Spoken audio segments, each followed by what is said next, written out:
야베스가 왜 갑자기 나는 하나님 앞에 나가서 한번 부르짖어 보아야 되겠다, 나는 하나님 옷깃을 붙들고 좀 매달려야 되겠다 하고 그가 절박하게 느낀 이유가 어디 있겠어요? 뭔가 자신이 감당할 수 없는 고통과 문제를 앞에 안고 있었기 때문이라고 말이에요. 여러분이 시중에 나가면 야베스의 기도라고 하는 조그마한 책자를 쉽게 발견할 것입니다. 아주 얇고요, 그 다음에 글자도 굵고, 그래서 한 30-40분이면 읽어낼 수 있는 작은 책자입니다. 세계적으로 이름난 성경 교사인 윌킨스가 쓴 책인데, 제가 그 책을 펴면서 참 충격을 받았습니다. 첫 출판이 나온 다음에 5개월 사이에 33판을 찍었다고 돼 있어요. 그러니까 5개월 사이에 33판을 찍었으면 이것만 정신없이 팔렸다는 이야기인데, 어떻게 사람들이 이런 책에 관심을 갖게 되었을까 하는 게 저의 관심사였습니다. 야베스의 기도라고 하는 그 제목 때문일까? 저는 그런 것 같지 않아요. 야베스라고 하는 그 이름을 알만한 사람이 몇 명이나 될까요? 신학교에서 성경을 전공한 사람, 그리고 매일 성경을 읽는 교역자들도 야베스 하면 처음에 누굴까 하고 고개를 갸우뚱할 정도의 아주 희소한 이름입니다. 성경에 보면 야베스라고 하는 사람은 꼭 한 사람이 있어요. 그리고 그 사람의 이름은 한 번 등장했다가 사라져버립니다. 다시는 나오지도 않아요. 그러니까 한 사람의 이름이고 한 번 잠깐 나왔다가 사라진 사람의 이름이 사람들의 마음에, 사람들의 관심을 끌었다. 저는 그렇게 보지 않아요. 그럼 무엇이 이 책으로 하여금 사람들의 관심을 끌게 만들었을까? 제가 그 제목 밑에 있는 부제를 보았어요. 조그만하게 이렇게 쓰여 있었습니다. 내 삶을 기적으로 채우는 기도의 원리, 이렇게 적어놨어요. 아마 이것 때문에 사람들이 많이 사보았구나 하는 생각을 하게 됐습니다. 내 삶을 기적으로 가득 채우는 기도의 원리를 가르쳐 주겠다. 그러니까 그 기도의 원리를 알고 싶으면 이 책을 사라. 아마 그것이죠. 상당히 제가 볼 때는 상술도 대단하다고 봅니다. 저는 그 책을 읽으면서 또 은혜를 받았습니다. 여러분들도 한번 읽어보시면 좋겠는데, 그러나 저자가 그 책에서 이야기하는 내용에 전적으로 공감은 하지 않습니다. 야베스의 기도가 오늘 우리가 읽은 이 본문에 나오는데, 이 본문을 해석하면서 너무 비약하고 있다 하는 생각을 제가 떨쳐버리지를 못합니다. 그리고 그 야베스의 기도를 너무 미화시켜서 해석하고 있다 하는 생각을 제가 계속했습니다. 우리가 성경 해석상 그런 면에서는 상당히 중요한 그 가이드라인을 지켜야 됩니다. 왜 제가 그렇게 저자가 해석하는데 공감을 못하는 부분이 있었는가 하면, 야베스라고 하는 사람을 보는 시각의 차이 때문입니다. 야베스는 오래전 고대 사회의 이스라엘 족장 중에 하나입니다. 그 사람은 오늘 우리처럼 성령의 충만함을 아는 사람이 아니에요. 예수 그리스도의 십자가의 은혜를 깊이 체험한 사람도 아니에요. 하나님의 말씀을 손에 들고 아침이고 저녁이고 읽고 교회 가서 배우고 해서 참 영적으로 높은 수준을 유지한 사람도 아니에요. 그저 하나님이 선택한 이스라엘 백성 중에 한 사람입니다. 그러므로 그가 여기서 기도를 했다고 해서 그 기도가 오늘 우리의 기도처럼 그렇게 수준 높은 영적인 기도냐 하고 묻는다면 저는 아니었다고 봅니다. 그의 기도는 다분히 인간적입니다. 그의 기도는 매우 소박합니다. 현실적입니다. 그러므로 이런 기도를 가지고 너무 영적으로 깊이 해석하려고 하는 것은 좀 무리가 따른다 하는 것을 제가 말씀드리는 것입니다. 그렇지만 여러분, 이 기도를 우리가 읽으면서 마음에 뭔가 성령께서 깨우쳐주는 것들이 있어요. 참 인간적인 기도구나 하는 생각이 먼저 들지 않습니까? 여러분 본문을 한번 다시 보세요.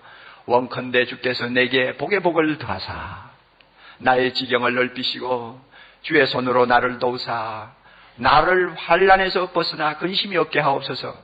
얼마나 인간적인 기도고 현실적인 소박한 기도입니까?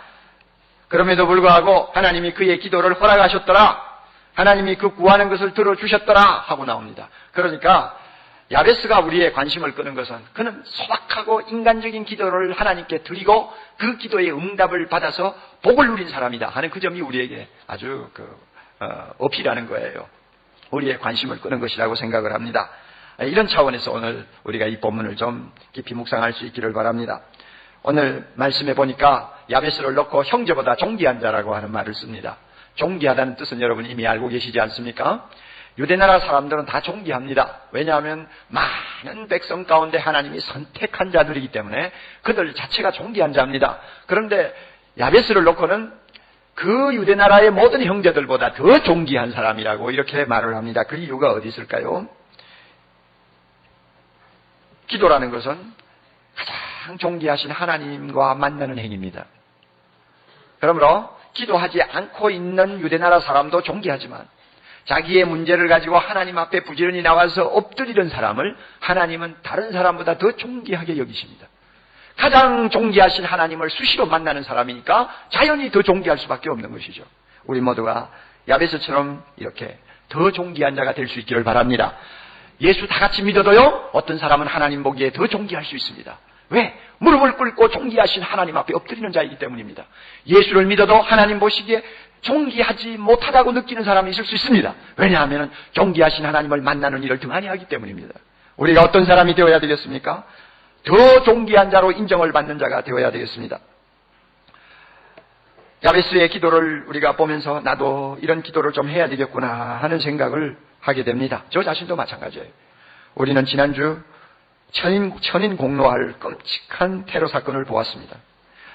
공상 만화에서나 있음직한 그런 일이 어떻게 현실로 우리 눈앞에 그렇게 생생하게 벌어질 수 있는지, 몇 사람들의 과격 분자로 인해서 수천 명인지 수만 명이 생명을 잃는 그 참 기가 막힌 비극을 우리가 생생하게 보면서 말세가 다 되었구나 하는 생각을 우리 모두가 합니다. 우리는 민주주의와 공산주의가 대립하던 냉전시대가 종식되면 이 세상은 보다 평화롭고 살기 좋은 시대가 올 것이라고 은근히 기대하고 있었습니다.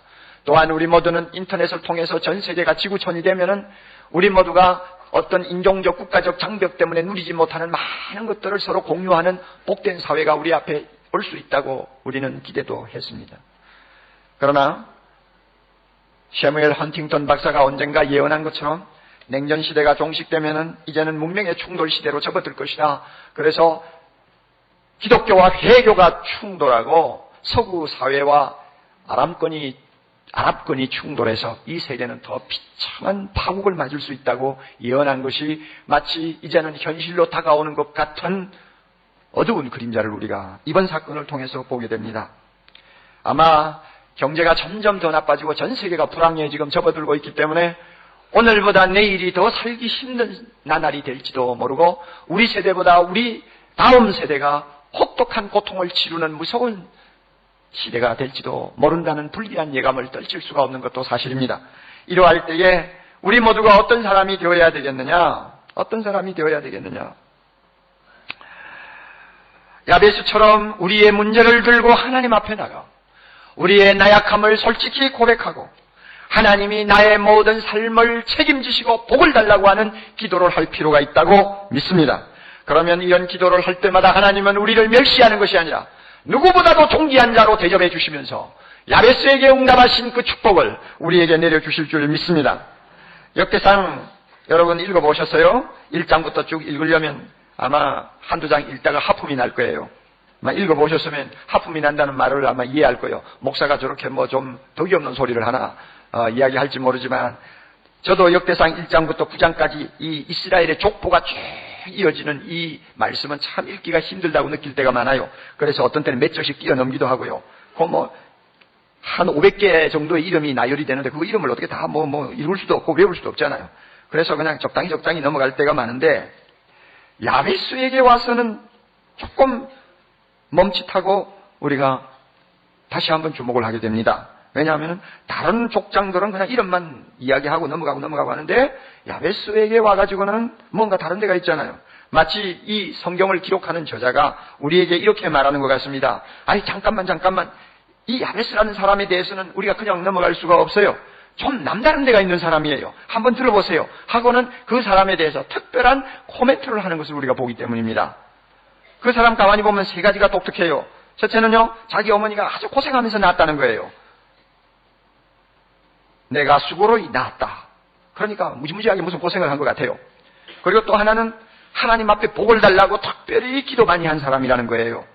그리고 세 번째는 하나님 앞에 이 기도를 드렸더니 하나님이 그대로 응답해 주셨다는 거예요. 이 세 가지가 우리의 주목을 끌게 만듭니다. 여러분, 어머니가 자식을 낳을 때 뭐 죽을 고비를 넘기는 일이 많지 않아요? 저도 우리 가족 가운데서 친척 가운데서 애 낳다가 세상을 떠난 몇 분들을 알고 있어요. 지금부터 50년 전만 해도 뭐 부인들이 애 낳기 시작하면 죽음을 각오할 때가 있습니다. 그러니 뭐 고대 사회에서는 오죽했겠어요. 왜 어머니가 야베스를 낳을 때 내가 수고롭게 고생하면서 애를 낳았다고 그랬을까? 정확한 이유는 모르겠어요. 애가 거꾸로 나왔는지, 원래는 거꾸로 나오나요?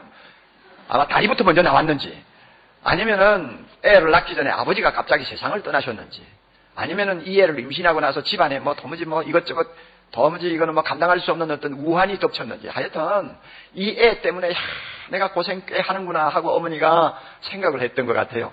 그래서 애를 낳을 때 참 고생 중에 이 아이를 낳았다 하는 생각을 한 것 같습니다.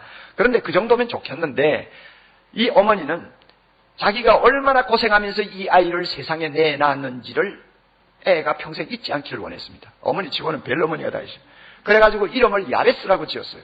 야베스 하는 말은 고생이라는 말이에요. 고통이라는 말입니다. 미스터 페인이라고 이름을 지은 거예요. 그러니까 애 이름을 고통이라고 지어놨는데 이거 결코 좋은 이름이 아니잖아요. 아무리 참 그 고통을 자식이 꼭 기억해 주기를 바란다고 할지라도 유대나라에서 애 이름까지 그렇게 짓는 것은 좀 무리수가 따를 수밖에 없어요. 왜 그런가 하면 유대나라에 보면요, 이름이 팔자를 정하고 팔자 때문에 운명이 달라지는 사람들이 참 많거든요.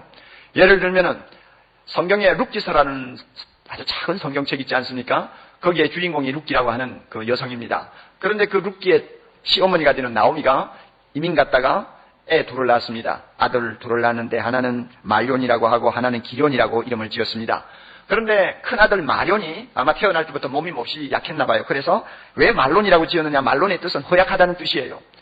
허약하다, 보니까 참 허약하다, 이런 말론이라고 하자. 그 다음에 둘째 놈을 낳았는데 가만히 보니까 너무 수척해요. 그래서 기련이라고 지어서, 기련이라는 뜻은 수척하다는 말입니다. 그래서 애 두 놈을 뭐 허약하다, 수척하다 그렇게 지어놓으니 그게 잘 될 리가 없죠. 그래서 애가 자라가지고 나중에 결혼을 했는데 큰애 결혼해가지고 얼마 안 돼서 아들도 없이 그냥 남편이 요절을 했습니다. 둘째 놈 결혼시켰더니 또 얼마 안 돼가지고 자손 하나 남기지 않고 그냥 가버렸어요. 그 이름이 운명을 아마 결정한 것 같은 그런 느낌을 우리가 받습니다.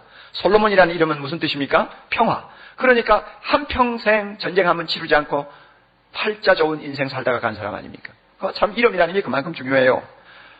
그러니까 아들을 낳아서 고통이라는 이름을 지어준다는 것은 참 좋은 거 아닌 것 같아요. 차라리 오카놈 하면 무슨 뜻인지도 모르게 오히려 지어주고 부르는 그게 낫지. 그 이름 부를 때마다 미스터 페인, 고통 자꾸 느끼게 만드는 거 별로 좋은 거 아닌 것 같아요. 그러니까 야베스가 어릴 때는 몰랐지만은 점점 성장하면서 그 이름이 항상 자기 내리 속에서 무언가 불길한 생각을 갖도록 만들었던 것이 사실이에요. 나는 이 이름대로 살다가 말아야 될 팔자인지 모르겠다. 나는 이 이름 때문에 평생 고생하다가 아마 인생 끝낼지 모르겠다는 어떤 불길한 생각이 계속 그를 따라잡았을지 모릅니다. 게다가 그의 눈앞에 있는 환경이 그렇게 썩 좋은 환경은 아니었던 것 같아요. 그러니 현실을 보면 넘어야 될 산들이 첩첩산중이고 자기 이름은 또 불길하게 고통이고, 그러니까 내가 이래가지고 어떻게 인생을 살 것이냐 하는 고민을 한 것 같습니다. 제가 고민을 했다고 단정하는 이유가 있어요. 제가 야베스가 고민을 했을 것이다 하는 단정을 하는 이유가 있다고요. 기도하기로 작정한 것 보면은 고민한 사람이 틀림이 없어요. 여러분 하나님 앞에 기도를 특별히 좀 하고 싶다고 생각할 때 우연히 그렇게 생각하는 사람이 있어요? 성경에 보면 야베시 하나님께 아뢰어 가로되 하고 뭐 굉장히 점잖은 말을 썼는데 이 말은 부르짖는다는 뜻이에요. 원래 뜻이 부르짖는다, 소리를 지른다는 뜻입니다. 야베스가 왜 갑자기 나는 하나님 앞에 나가서 한번 부르짖어 보아야 되겠다, 나는 하나님 옷깃을 붙들고 좀 매달려야 되겠다 하고 그가 절박하게 느낀 이유가 어디 있겠어요? 뭔가 자신이 감당할 수 없는 고통과 문제를 앞에 안고 있었기 때문이라 그 말이에요. 평안한 사람이 특별히 기도해 보겠다고 생각하는 일이 그렇게 많아요? 많지 않아요. 그러므로 과거에 우리나라에 일제시대에 기도하던 우리 선배들보다 우리의 기도가 약한 이유가 있어요. 6.25 때 가만히 깔고 기도하던 우리 조상보다도 우리가 기도를 덜하는 이유가 있어요. 우리는 그만큼 팔자가 좋고 걱정거리가 적기 때문에 기도하고 싶은 절박감이 별로 없는 거예요. 야베스의 기도를 한번 보세요. 얼마나 그 심정이 절박한가를 우리가 느낄 수 있어요. 원컨대 주께서 내게 복에 복을 더하사 나의 지경을 넓혀 주옵소서. 제발 하나님, 내게 복에 복을 더하셔서 내 지경을 좀 넓혀 주세요. 얼마나 절박하고 긴박한 심정이 그 기도에 담겨 있습니까? 그러니까 이 자기 이름 때문인지는 모르지만은 내가 이러다가는 망하겠다 하는 어떤 참 절박한 심정을 가졌기에 그가 하나님을 찾은 거예요. 어머니는 나에게 고통을 물려주었지만 하나님은 나의 고통을 바꾸어 복으로 전환시킬 수 있다는 그의 믿음이 있었습니다.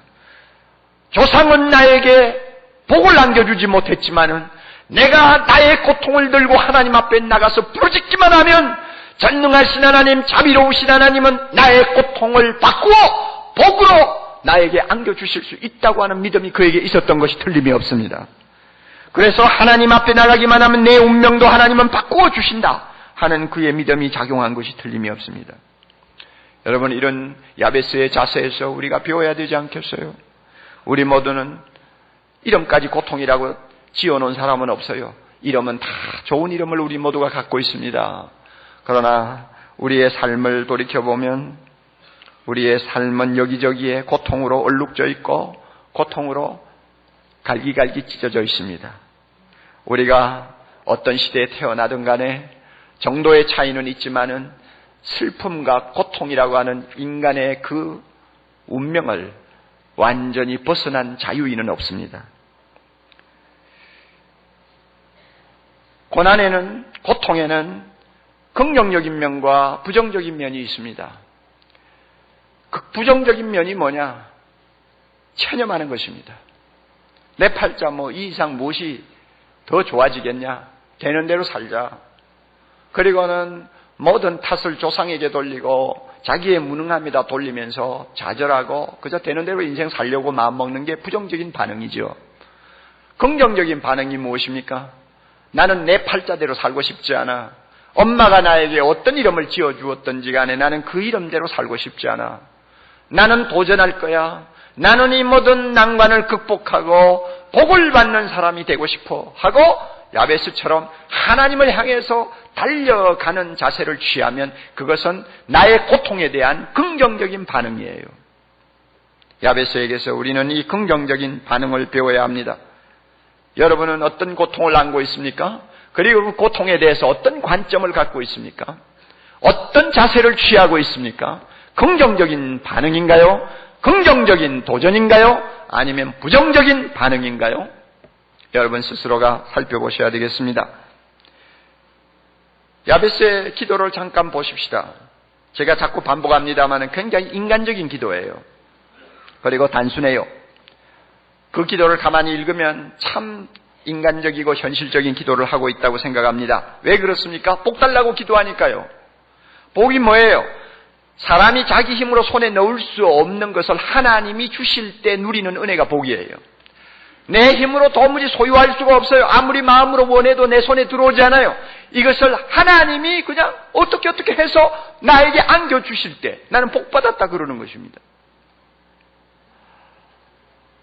모든 종교가 복에 대해서 장황한 이야기를 합니다. 불교와 유교는 복을 이야기할 때 그 주체가 인간이에요.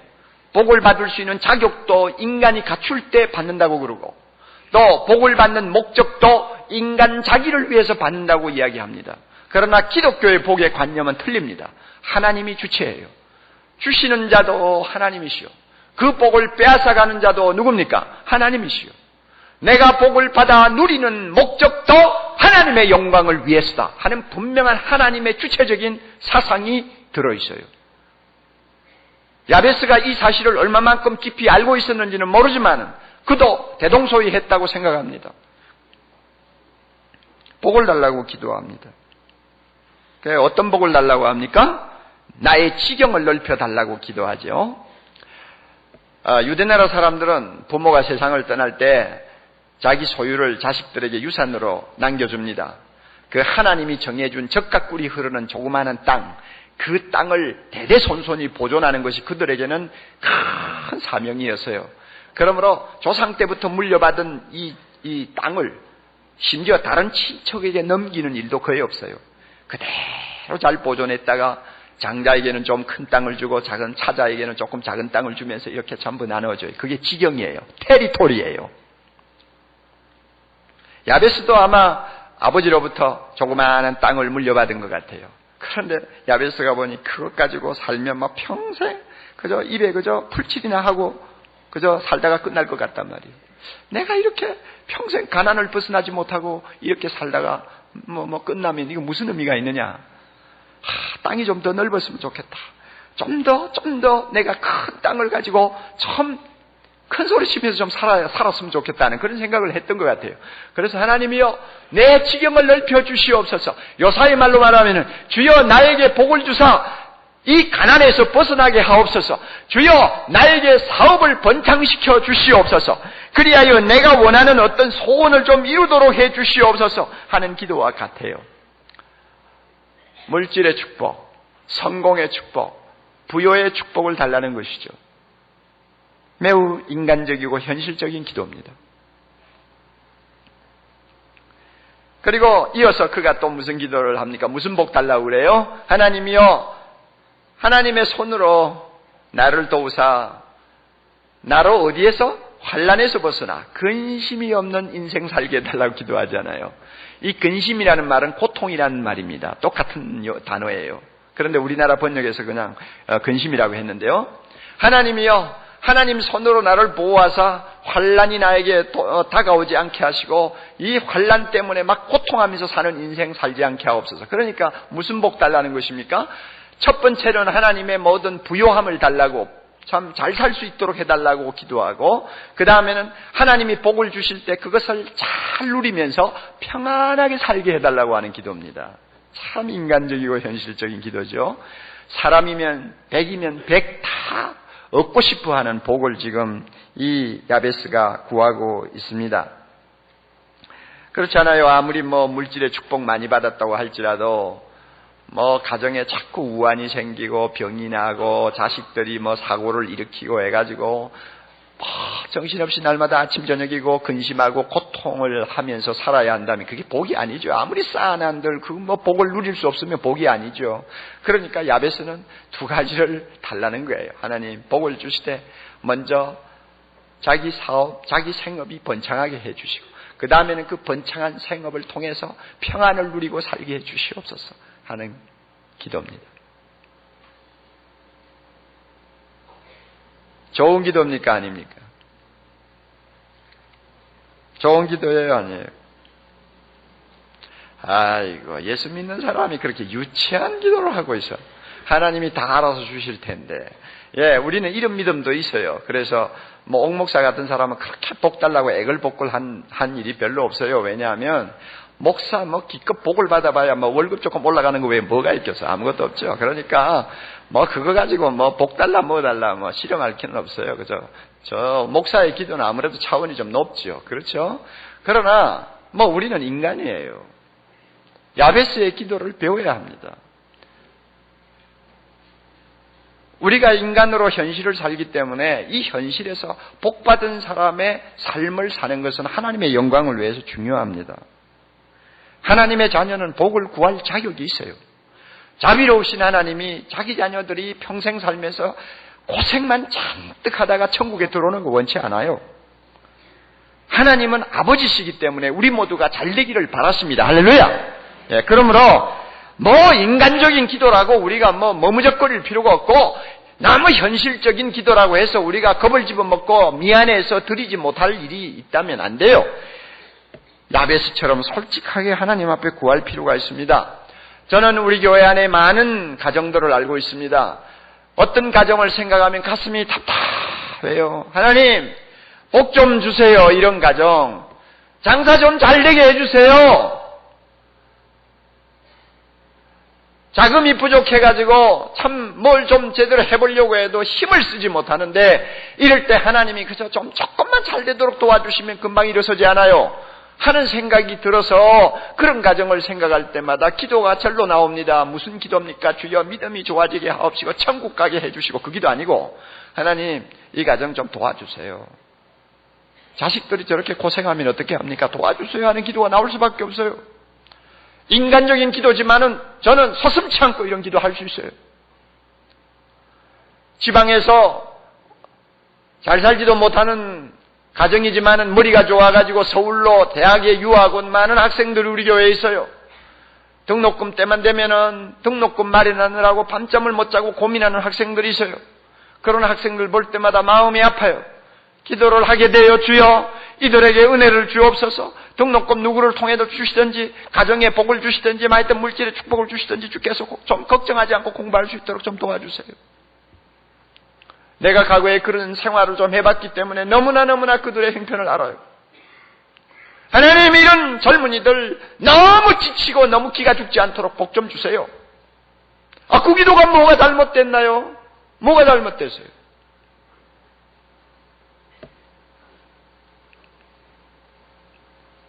어떻게 보면 우리가 구하지 아니해서 하나님이 주시는 복을 누리지 못하는 일도 있을 수 있습니다. 구하지 않기 때문에 얻지 못하는 복이 있을 수 있습니다. 왜냐하면 구하라 그러면 주실 것이라고 했잖아요. 그런데 구하지를 않아. 구해도 아주 힘없이 매가리 없이 구해. 그러면 하나님이 주고 싶어도 못 주는 복이 있을 수 있어요. 무엇이든지 원하는 대로 구하라고 그랬잖아요. 그럼에도 불구하고 우리가 기도를 등한히 하게 되면 아무리 마음씨 좋은 하나님이라도 주고 싶어도 못 주는 복이 있을 수 있다는 것입니다. 그러므로 나의 복을 받지 못하도록 제한하는 자는 하나님이 아니에요. 어떤 면에서는 기도하지 아니하는 내 자신입니다. 충분히 그런 여지가 있어요. 다 그런 것은 아니지만 그럴 수 있어요. 그러므로 우리 모두가 야베스처럼 전 복을 받기 위해서 하나님의 옷자락을 붙들고 기도할 필요가 있습니다. 예수 안 믿는 사람들 다 저렇게 많은 재물 쌓아놓고 살고, 그 사람들은 또 병도 잘 안 나고 사고도 잘 안 나고, 그 사람들은 또 이상해요. 하여튼 마귀는 하나님보다 더 능력이 많은지 그 사람들 하는 거 보면 예수 믿는 사람보다 더 형통해요. 그러니까 시편 저자들처럼 잘못하면 우리가 시험에 든단 말이에요. 그런 꼴을 날마다 우리가 보고 살아서는 안 됩니다. 하나님의 자녀가 하나님의 자녀답게 이 세상에서 복을 누리는 것은 하나님이 원하시는 일입니다. 할렐루야. 아브라함이 그랬어요. 이삭이 그랬어요. 야곱이 그랬어요. 요셉이 그랬어요. 특별한 사항이 아닌 이상은 하나님께서 주시는 인간적인 축복들이 있습니다. 우리 교회에 나오시는 많은 성도들 중에는 이런 복을 받아서 가정적으로 하나님께 영광을 돌리는 경우들이 많이 있어요. 그러나 많은 경우는 아직도 이와 같은 은혜를 모르고 신앙생활하는 분들도 있어요. 이것은 기복신앙이 아닙니다. 기복신앙은 다른 데 있어요. 복 자체가 목적이 되어버릴 때 그것이 기복신앙이죠. 그러나 우리가 이 세상을 살 때 필요한 복을 달라고 하는 것은 잘못된 것 아닙니다. 야베스의 기도를 들으시고 하나님이 응답하셨습니다. 야베스의 기도를 들으셨다면 하나님이 우리 기도 안 들으실 리가 없죠. 하나님이 뭐라고 하셨어요? 자기 아들을 아끼지 아니하시고 우리 모든 사람을 위하여 내어주신 하나님이신데 어찌 그 아들과 함께 모든 것을 은사로 주시지 않겠느냐? 어찌 그 아들과 함께 모든 것을 복으로 주시지 않겠느냐 약속하셨는데 하나님이 안 주실 리가 없죠. 우리가 간절하게 구하면 받을 수 있을 줄 믿습니다. 가난하다고 실망하지 마세요. 긍정적으로 도전하세요. 일이 잘 안 된다고 주저앉지 마세요. 긍정적으로 야베스처럼 도전하세요. 하나님은 우리 기도 들으십니다. 우리가 여기서 머물면 안 됩니다. 한 가지 더 깨달아야 될 진리가 있습니다. 야베스는 성령 충만한 사람이 아니었어요. 그러나 우리는 성령 충만한 신약시대의 거룩한 백성입니다. 야베스는 하나님의 거룩한 말씀을 손에 들고 읽으면서 그 말씀을 배우고 깨닫는 복된 자리에 그는 없었습니다. 그는 예수 그리스도를 알지 못하던 아주 오래 이전의 사람이었습니다. 그러나 우리는 하나님이 우리를 위하여 세상을 구원하기 위하여 보내주신 예수 그리스도를 우리는 말씀을 통해서 배우고 알고 만나고 있습니다. 그러므로 차원이 틀려요. 야베스는 당장 눈앞에 있는 자기 농토를 넓히고 이 세상에서 잘 살아서 하나님의 백성다운 긍지를 자기가 살리기를 원했습니다만 우리는 그 수준을 넘어서서 하나님의 그의 나라와 그의 의를 구하는 거룩한 비전을 갖고 있는 사람들입니다.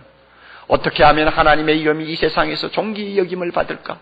물이 바다를 덮음같이 하나님의 이름을 찬송하는 거룩한 백성들이 이 땅에 가득하기 위해서 우리가 어떻게 하면 될까 하는 너무나 고귀하고 영원한 비전을 가지고 사는 사람들입니다. 할렐루야! 우리는 야베스에 비해서 차원이 다른 사람들입니다. 그러므로 경우에 따라서는 주여 복을 주시옵소서, 돈을 주시옵소서, 성공하게 하옵소서, 건강하게 하옵소서, 내 자식 잘되게 해주옵소서 하는 인간적인 기도를 주님 앞에 하지 아니할 수가 없지만은 우리는 거기에서 머물면 안 돼요. 한 걸음 더 올라가야 됩니다. 하나님, 하나님의 나라를 위해서 내가 누구보다도 더 많이, 더 크게 헌신할 수 있는 사역의 장을 넓혀 주시옵소서. 주여 내 지경을 넓혀 주시옵소서. 내가 주님을 위하여 일할 수 있는 내 지경을 넓혀 주시옵소서. 하나님의 나라를 위하여 내가 헌신할 수 있는 내 지경을 주여 넓혀 주시옵소서. 내가 좀 더 많은 사람에게 영향력을 끼칠 수 있도록 주여 그리에서 예수 그리스도를 모든 사람에게 좀 더 힘있게 이야기할 수 있도록 나의 지경을 넓혀 주시옵소서. 하나님이 주신 물질, 하나님이 주신 아름다운 자녀, 하나님이 주신 성공, 하나님이 주신 젊음, 하나님이 주신 자유와 평화, 이 모든 것을 주님의 영광과 나라를 위하여 주의 제단에 올려놓고 하나님 아버지여 나의 삶을 드릴 수 있도록 내 지경을 더 넓혀 주시옵소서. 할 수 있다면 나는 다른 사람에 비해서 더 많은 눈물을 주를 위해 흘리기를 원합니다. 더 많은 땀을 흘리기를 원합니다. 주여 나에게 넓은 지경을 허락하시옵소서. 주님이 기뻐하신다면 더 무거운 십자가를 내가 지기를 원합니다. 주님이 기뻐하신다면 더 험한 길을 가는 인생을 살면서라도 주님의 뜻을 이 땅에 펴기를 원합니다. 주여 나에게 거룩한 지경을 더 넓혀 주시옵소서 하는 기도까지 우리가 승화해야 합니다. 이게 야베스하고 우리하고 다른 점이에요.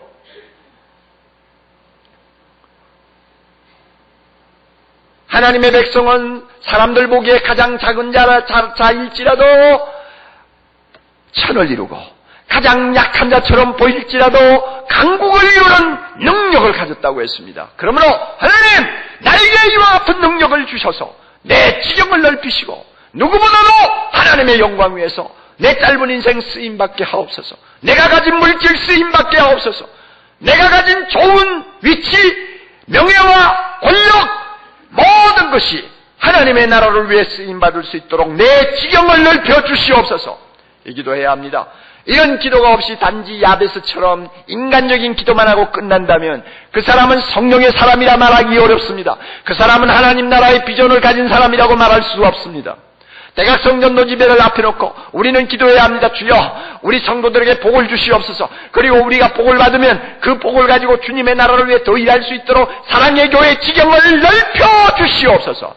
그래야 더 많은 사람이 주님을 알 수 있도록 하시고 더 많은 무리들이 주님을 향하여 몰려올 수 있도록 우리의 지경을 넓혀 주시옵소서. 우리 모두가 이렇게 기도해야 합니다. 하나님이 이 기도 들으시고 기뻐하시고 우리의 인간적인 기도를 들어주실 뿐만 아니라 영적으로 우리 모두가 하나님의 손에 쓰임받는 영광스러운 자리에까지 세워주실 줄 믿습니다.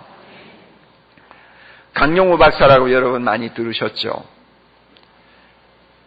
우리 한국에서 맹인으로서는 제일 처음으로 유학을 간 사람이고 제일 처음으로 박사학위를 미국에서 받은 사람입니다. 다음 주 말고 그 다음 주에 우리 교회 주일날 강단에 섭니다. 그런데 그가 쓴 책 가운데 우리가 오르지 못할 산은 없다 하는 베스트셀러가 있습니다. 미국에서도 베스트셀러에 올랐던 책입니다.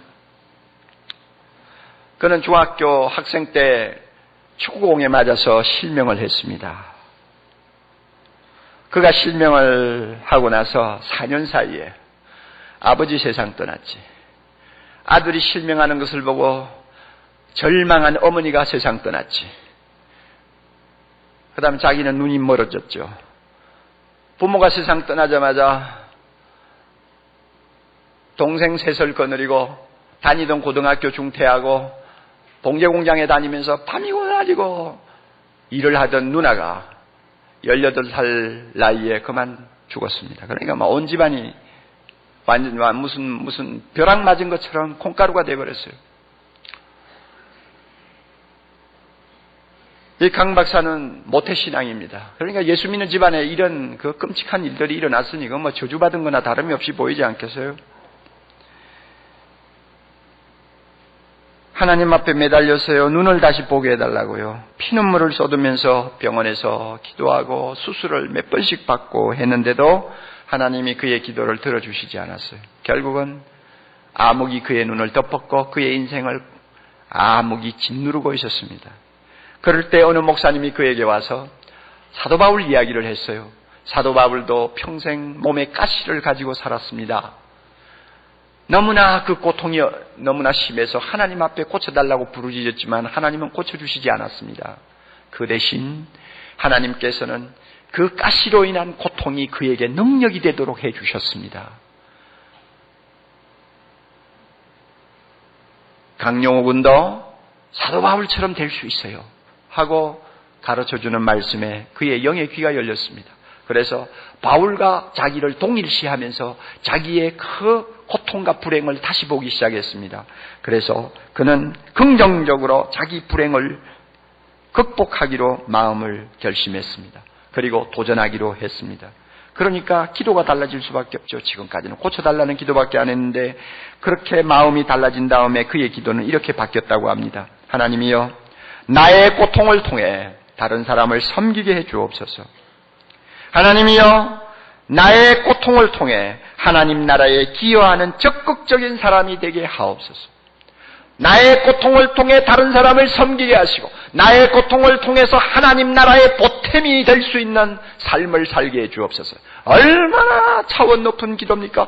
영적으로 내 지경을 넓혀달라는 기도죠. 하나님이 그의 기도를 참 기쁘게 받으셨나 봐요.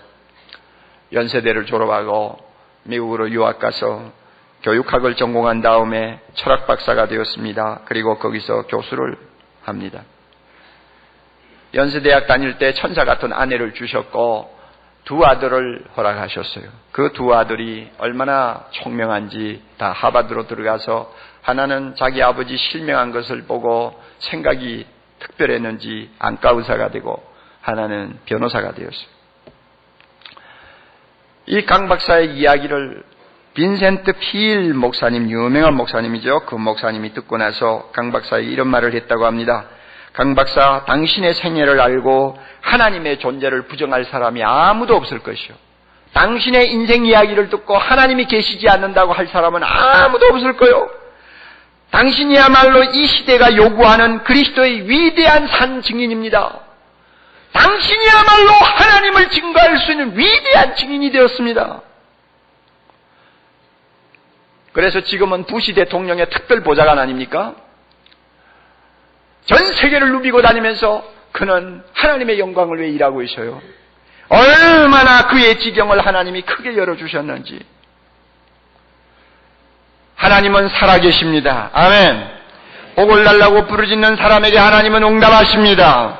기도는 만능입니다. 하나님은 전능하시고 성실하시기 때문입니다. 기도는 만능입니다. 우리가 기도할 때 예수의 이름으로 구하기 때문입니다. 예수의 이름은 능력이 있습니다. 할렐루야. 하나님이 반드시 들으십니다. 우리가 만약 자주 좌절한다면 그것은 기도하지 않기 때문이요. 우리가 자주 하나님을 찾지 않는 이유는 하나님이 성실하게 우리 기도를 들어주신다는 믿음이 적기 때문입니다. 그러므로 우리가 만약에 누려야 될 복을 못 누린다면 하나님에게 문제가 있는 것이 아니라 기도하지 않거나 기도를 적당히 하고 지내는 우리의 태도에 문제가 있다고 해야 할 것입니다. 사랑하는 형제자매 여러분, 기도합시다. 복을 구합시다. 원컨대 내게 복의 복을 더하시옵소서.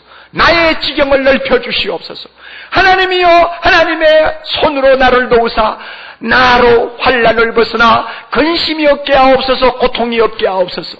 그리고 우리는 거기에 한 단계 더 뛰어넘어서 주여, 내가 주님을 위하여 한평생 기쁘게 헌신할 수 있는 지경을 더 열어주시옵소서.